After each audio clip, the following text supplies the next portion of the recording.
जहां world leaders किसी भी फॉरेन या डोमेस्टिक टूर के लिए प्लेन्स और प्राइवेट जेट का इस्तेमाल करते हैं, वहीं north Korean leader Kim Jong Un आज भी ट्रेन का इस्तेमाल करता है। तो आखिर क्या रीजन है कि किम आज भी ट्रेन में सफर करते हैं? वैसे तो किम बहुत रेयरली फॉरेन टूर करता है। 2001 में प्रेसिडेंट बनने के बाद से अब तक किम ने सिर्फ 10 फॉरेन ट्रिप्स की है और सारी ट्रिप्स में किम ने अपनी सीक्रेट ट्रेन का इस्तेमाल किया है। 2007 में साउथ कोरियन मीडिया आउटलेट चोसान ने किम जोंग इल के ट्रेन की डिटेल्स पब्लिक की। एस्टिमेट किया जाता है कि उसके इंजन के पीछे लगभग 19 कैरेजेस थी। अभी के एस्टिमेट के मुताबिक किम जोंग उन के ट्रेन में 21 कैरेजेस हैं। किम की इस सीक्रेट ट्रेन को 2 और ट्रेन स्कॉट करती है। एक आगे की तरफ होती है जो किसी भी अनयूजुअल एक्टिविटीज पर नजर रखने के साथ साथ ट्रैक को भी स्कैन करती है। वैसे तो जब किम ट्रैवल करता है तो ट्रैक्स के आसपास किसी को भटकने तक नहीं दिया जाता और दूसरी ट्रेन पीछे चलती है जो पूरी तरह से एमिनेशन और मिलिट्री कमांडर्स से भरी होती है, जिसका सिर्फ एक ही मकसद होता है अपने सुप्रीम लीडर की हिफाजत करना। किम की ट्रेन कोई आम ट्रेन नहीं बल्कि एक चलता फिरता किला है। ट्रेन की विंडोज बुलेट प्रूफ है और वॉल रेनफोर्स्ड है जो किसी भी एक्सप्लोसिव से ट्रेन को बचा सकती है। इन सभी सेफ्टी इक्विपमेंट की वजह से ये ट्रेन काफी हैवी हो जाती है और सिर्फ 55 किलोमीटर पर आवर की स्पीड से ये ट्रेन चल पाती है। मूविंग फोर्ट्रेस वेपन से भरी हुई एक स्लो मोड ऑफ ट्रांसपोर्ट है। 2019 में किम ट्रम्प से मीटिंग के लिए 65 घंटों का सफर करके वियतनाम पहुंचा था।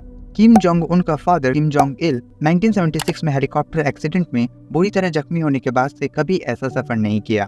2001 में किम जोंग इल ने 20,000 किलोमीटर के डिस्टेंस को 24 दिनों में पूरा करके मॉस्को पहुंचा था। 2004 में जब किम जोंग इल चाइना की ट्रिप से वापस नॉर्थ कोरिया लौट रहा था, जिसके थोड़ी ही देर बाद वहाँ केमिकल और ऑयल के कार्गो में शॉर्ट सर्किट की वजह से जोरदार धमाका हुआ। किम फैमिली इसे एक एसोसिएशन अटेम्प्ट मानती है और तभी से इस ट्रेन की सिक्योरिटी को और बढ़ा दी गई। जब भी ये ट्रेन किसी रेलवे स्टेशन से गुजरती है, वहाँ की लाइट्स पहले ही बंद कर दी जाती है। यहाँ तक कि दूसरे ट्रैक्स की इलेक्ट्रिसिटी सप्लाई भी बंद कर दी जाती है ताकि कोई और ट्रेन ना गुजर सके। इस सीक्रेट ट्रेन के फीचर्स के बारे में शायद ही दुनिया को पता चलता, लेकिन 2001 में किम जोंग इल के साथ एक रशियन मिलिट्री कमांडर कॉन्स्टेंटिन पोलिकॉव से नेवी ट्रेवल किया था, जिसने अपनी जर्नी के बाद एक किताब लिखा और ट्रेन के हर एक फीचर के बारे में डिटेल में डिस्कस किया। इस ट्रेन की सेफ्टी के साथ साथ इंटीरियर्स भी किसी लग्जरी होटल से कम नहीं। North Korean state news agency KCNA ने जो फोटोज प्रोवाइड किया है, किम पिंक लेदर के सोफे पर बैठा देखा जा सकता है। इस ट्रेन में किम का पर्सनल ऑफिस कॉन्फ्रेंस रूम भी है। किम के ट्रेन में सफर करने का एक वजह ये भी है कि वो नॉर्थ कोरियंस को ये दिखाना चाहता है कि वो दूसरे वर्ल्ड लीडर्स की तरह शान शौकत से नहीं बल्कि आम इंसान की तरह ट्रेन से सफर करता है। लेकिन नॉर्थ कोरियंस को इस ट्रेन की हकीकत शायद ही पता चले, क्योंकि उनके पास इंफॉर्मेशन का कोई सोर्स नहीं है। वो वही देखते हैं जो किम रिजीम दिखाना चाहती है।